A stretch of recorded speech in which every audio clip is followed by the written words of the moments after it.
بسم الله الرحمن الرحيم. عن عائشة رضي الله تعالى عنها قالت: وكانت إذا دخلت على النبي صلى الله عليه وسلم قام إليها فقبلها وأجلسها في مجلسه. رواہ الترمذی۔ سیدہ عائشہ رضی اللہ تعالیٰ عنہ بیان فرماتی ہیں کہ جب سیدہ خاتون جنت سیدہ فاطمہ الزہرا رضی اللہ تعالیٰ عنہ نبی کریم صلی اللہ علیہ وسلم کے پاس آتی تو آپ صلی اللہ علیہ وسلم ان کے استقبال کے لیے کھڑے ہو جاتے، ان کا بوسہ لیتے اور ان کو اپنی جگہ پر بٹھاتے۔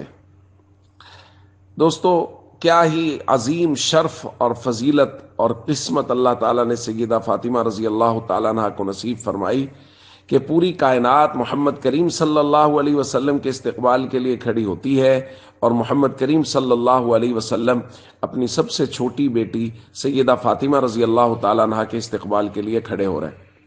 ایک مومن اور مسلمان کی شان یہ ہے کہ وہ نبی کریم صلی اللہ علیہ وسلم کی چاروں بیٹیوں کی عقیدت اور محبت اپنے دل میں رکھے، اور خاص طور پہ حضور کی سب سے چھوٹی اور لاڈلی صاحبزادی حضرت فاطمہ رضی اللہ تعالیٰ عنہ کی عقیدت۔ اور نبی کریم صلی اللہ علیہ وسلم نے ان کے بارے میں بے شمار فرامین ارشاد فرمائے۔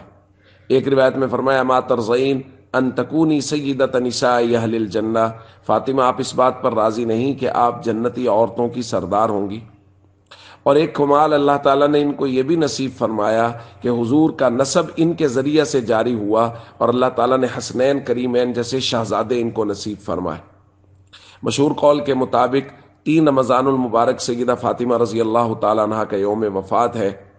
یہاں ایک بات بہت اہم اور ضروری ہے کہ ہمیں اپنی بچیوں کی تربیت سیدہ فاطمہ رضی اللہ تعالی عنہا جیسی کرنے کی کوشش کرنی چاہیے۔ ان جیسی عبادت، ریاضت، ان جیسا تقوی، پرہیزگاری اور ان جیسا پردہ، وہ کائنات کی عظیم ترین عورتوں میں سے، اور انہوں نے ساری زندگی مکمل پردہ رکھا۔